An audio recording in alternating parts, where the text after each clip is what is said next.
Dumelang ko hai, lebitso ke Refiloe, a dating and relationship coach, and tonight I'm bringing you Mjolo with Refiloe. Now we are in modern South Africa where race shouldn't be playing a factor at all when it comes to Mjolo, but we still find ourselves staring at those couples that are from different races, and yeah, today we explore why. Mark is here and he's going to be sharing his experience about being in an interracial relationship. Welcome to the show, Mark. Thank you very much, Refiloe. Now, I have to start from the get-go. How did you manage or woo this woman, and what race is she? Just share with the viewers. All right, so I was on radio on Star FM, and we had a launch party at Jersey Gin in Four Ways. Okay. And she had been a fan of the show for a long time, but she hadn't heard about me. She hadn't heard me on the radio because I did the weekend show on Saturday, so it was quite a random slot. But she came to the launch party because she got an invite from our station manager. And she was there and we just hit it off and we had a good time. And I was in another relationship at the time, so we couldn't do anything. But eventually I broke up with my ex-girlfriend and yeah, I went straight to her. So you were like, I'm Mark and I like... Yeah, like how do you present your case? Is it any different? Is it the same? Or do you have to have certain bravery? Or I don't know. I'm asking because I don't have experience, but I'm sure you can tell me and tell the viewers at home that you can just go for it. Yeah. Okay, sure. So I'm just myself at all times. It's not like I stick to one race. Maybe it has something to do with my name or where I grew up. Like I went to St. Andrew's School in Bloemfontein. So I do understand white culture and white people. I genuinely do. That's just how I grew up. But I'm not seeking whiteness or another race. I just really get along with the people who get along with me, who likes the same things that I do. Sports, music, all of those things. And in fact, my girlfriend likes Amapiano. She's an Afrikaans woman. She's much older than me. She's 39, I'm 30, so there's that gap too. But we say this thing like she's the black one in the relationship and I'm the white one because she loves Amapiano and she introduces me to so much new music, which I also love. But I also listen to different kind of music. I like urban contemporary, some rock, but yeah, more hip hop, urban contemporary. I grew up like a yo-yo, man. you know, modern South Africans, we influenced by American entertainment, so yeah. Yeah, I like that you're already highlighting the common things that you guys have in the relationship. But maybe we can start to talk about the differences because one would imagine that, culture is a big one. So, when it comes to things like events, noisy areas, things like that, one tends to not always agree, on the basis of race. How does that affect your relationship? I think we've come to a genuine compromise about how we feel about the way people treat us and the situations that we're in, whether it's family or outside, because we understand what we're doing. So for me personally, I try to not think about it, whereas my girlfriend's actually her first time in an interracial relationship. Oh, wow. So for her, all of these experiences are new. Like we'll go to the shops and we'll get these stares, and I paid no mind because I've experienced it before. I'm like, it's whatever. You take a picture if you want, kind of thing. But she gets really upset. And she says I should say something, and I understand from her perspective. But I'm so used to not caring anymore that I don't really engage in those kinds of things. Family events can be difficult sometimes. For instance, her parents were getting married in December, and I was the only black guy there. And before the wedding, there was this like preparation, like her grandparents are still racist, so we have to be careful and tiptoe. And all I was like, I'm just gonna be myself. If she doesn't like that, like that's unfortunate, I'm sorry, but there's nothing I can do. I'm not gonna become a different person. So that was an interesting event, but they ended up liking me. In fact, this funny story, my girlfriend got unblocked from her grandmother after the actual wedding because she met me and she saw I was a normal guy. Was she blocked because of you? Yes, because she posted me on Facebook. Like I did a one-man comedy show, she posted my pictures saying, I'm so proud of you, what a great show. And then after that, her grandmother blocked her. Yeah, I must... After meeting me at the wedding, she got blocked her. Wow, that's great success. I'm changing the world. I must commend, that you are affirmed and you are feeling comfortable, because one would wonder, if I know that I'm going to be the only black person at an event, I wouldn't feel very safe, even though I should in South Africa, right? But I wouldn't feel very safe. So were you concerned at all that things may happen? I understand what you mean. I wasn't concerned for my safety. It was more the idea that I still have to protect my race today. Like, why do we have to have a discussion about, oh, the grandmother's coming, she's racist, we better be, like, that's a conversation for me that we shouldn't be having. Like, No. it's like, I'm just gonna be a person. I didn't, like, that was so confusing for me. I didn't know how to respond. Because you're a person, you're not, well, you are a black person, but you're I'm not a into race. exactly. I'm you're not a race. person first. So Yeah. the fact that we have to have this discussion and it's Yeah. still such a hot topic Yeah. is a bit of a problem for me. But people have opinions. Is this your first interracial relationship? No, I've been in a few, like a colored, black person, white person. I don't discriminate. Don't discriminate. I love love. You're a lover. I love love. Yes, that's true. I'm that's here true. for that, and I want to Yeah. hear about this woman that's captured your heart. Can you tell us a little bit more about her? Oh, yeah, okay, she's amazing. She's PA for the CFO of Standard Bank. Okay. So that's where she's quite a astute lady. Let me call her classy, sophisticated, which is what I want. It is always, it's a dream come true, to be honest with you.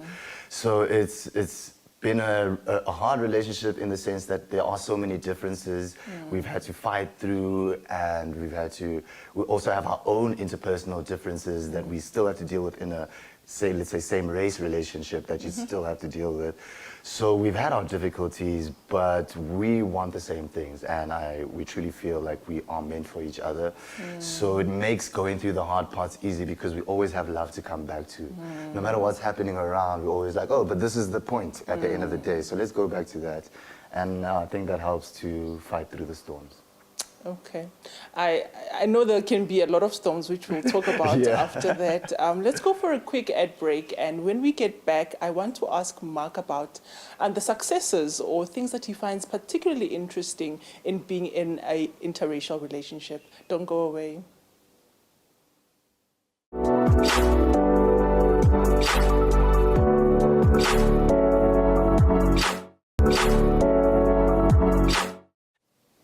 Welcome back to Mjolo with Refiloe with Mark this evening, talking about a transracial relationship. It is interracial, transracial, it's same thing. And you were earlier speaking about how she's in a corporate environment, and I happen to know about you that you're in the creative space. Yeah.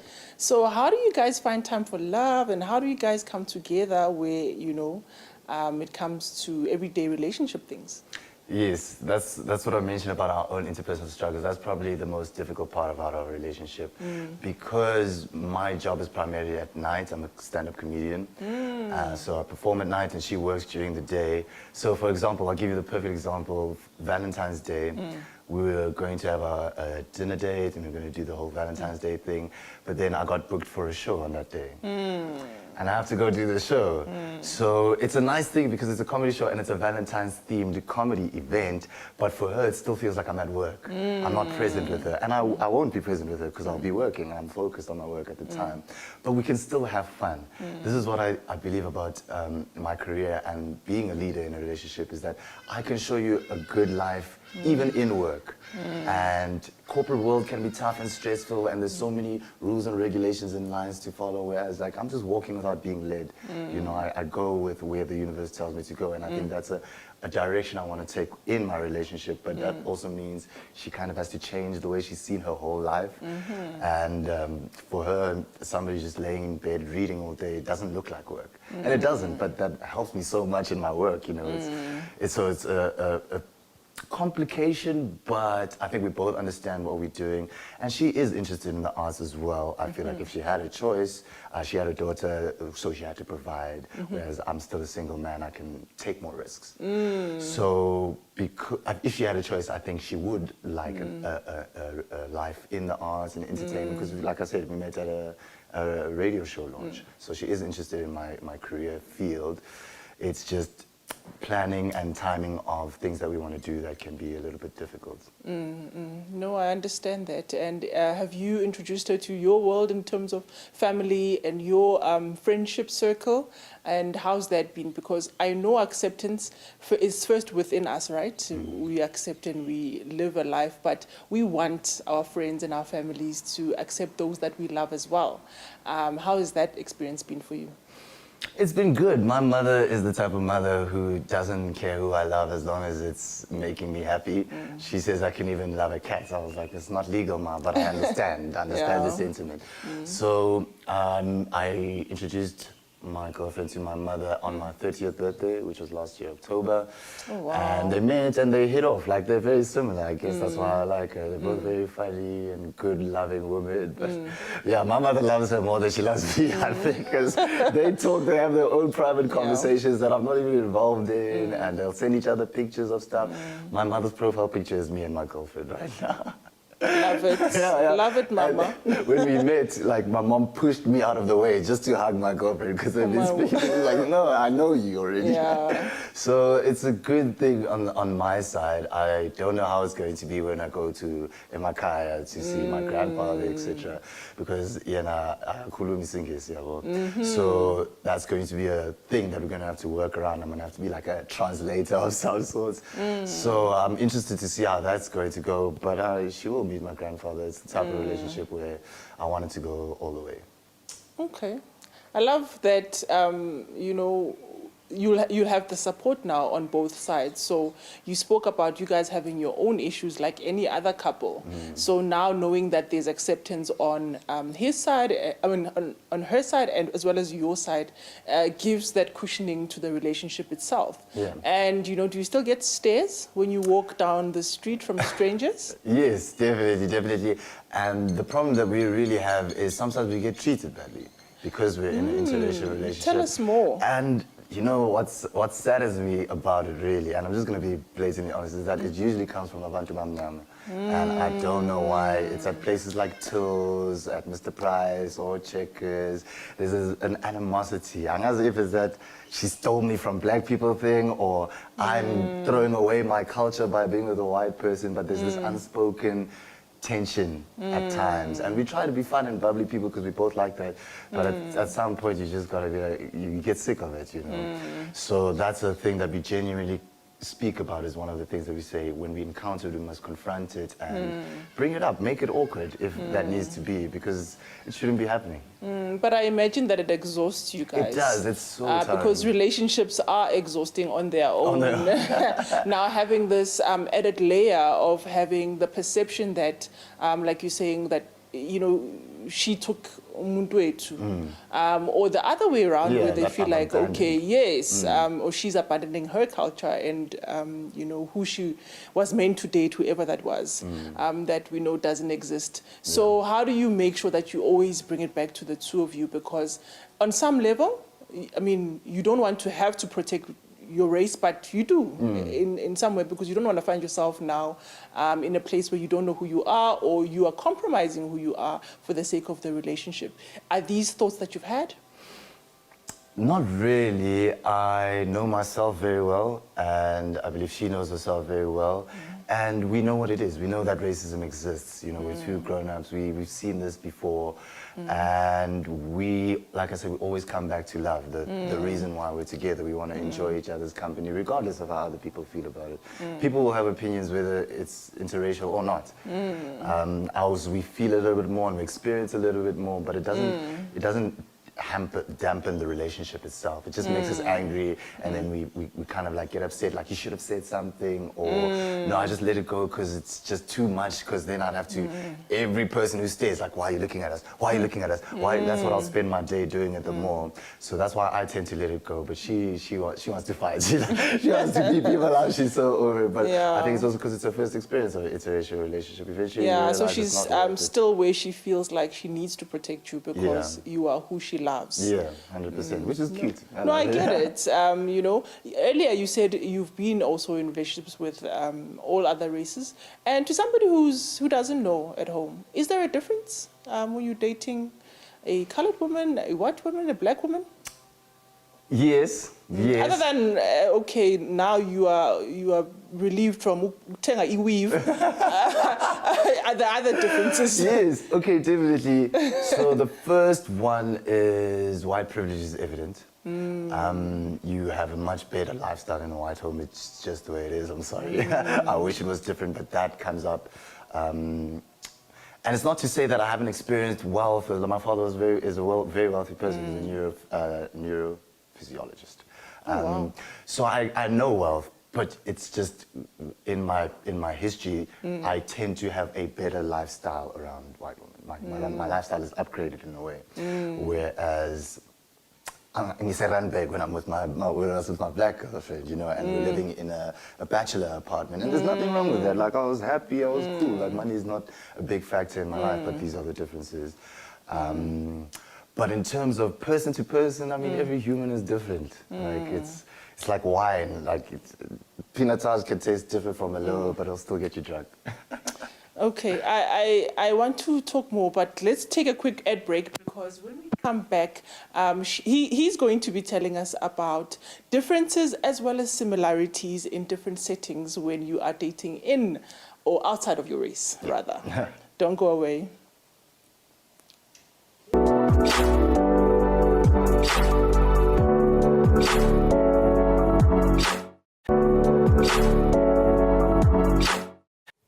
Welcome back to Mjolo with Refiloe, a conversation I'm having with Mark this evening about him dating an Afrikaans woman and the challenges they've faced as a couple, because they have their own issues as well as those multi-layered facets that, you know, contribute in society, like stays, for example. But now I want to go into your love story. Right. You know, is this a woman you would see yourself marrying someday?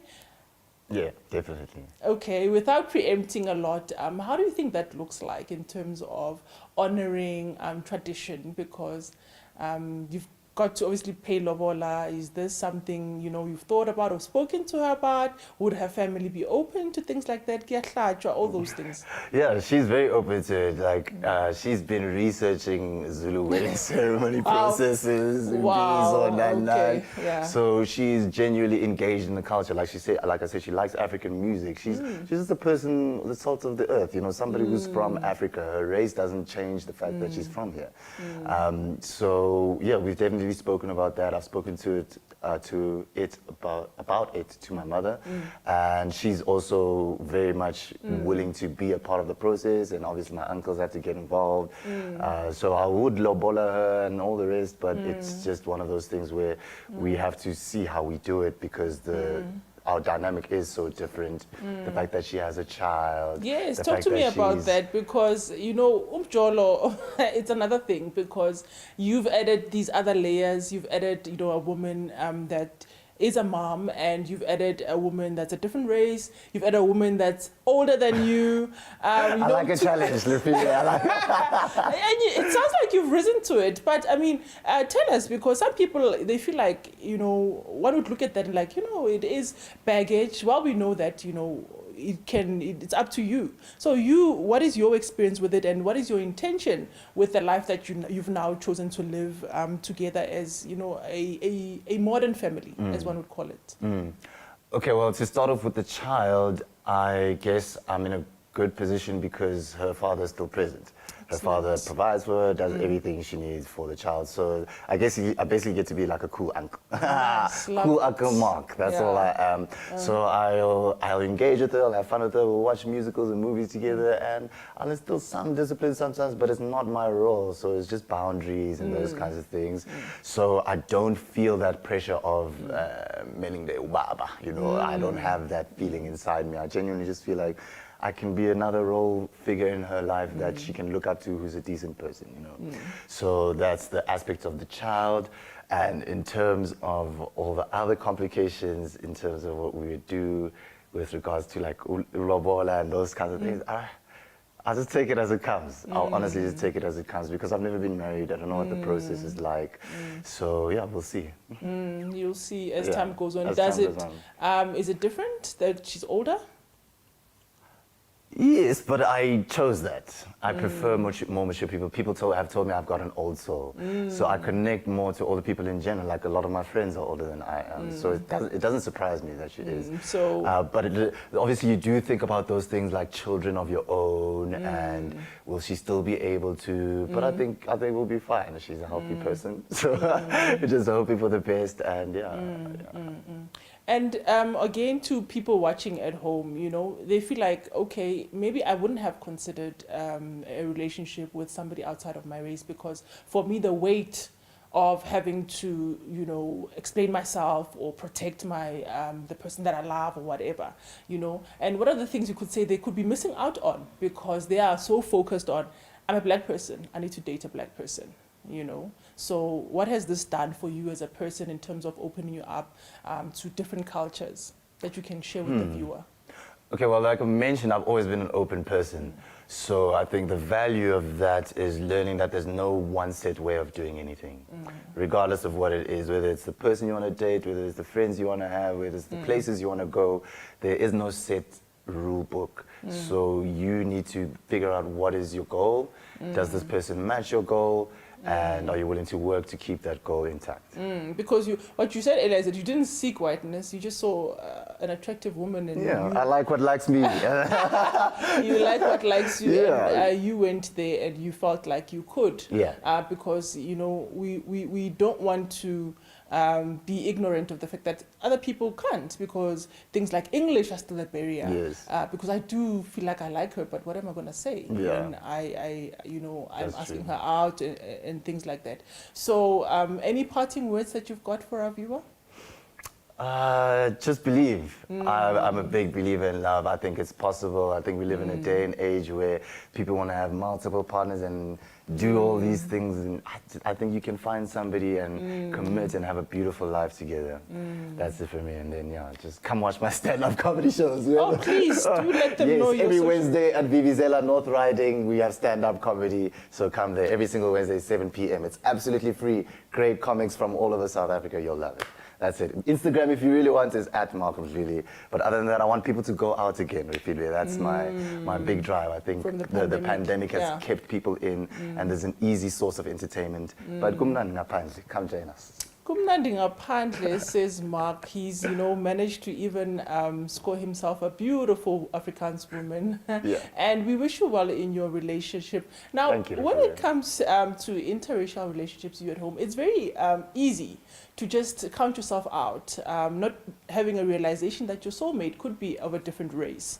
So we really do encourage you that, if you can, give love a try, because it doesn't have, color or age, race, all of those things.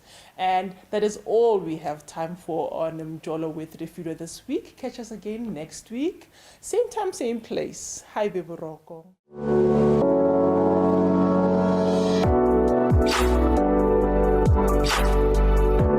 Thank you.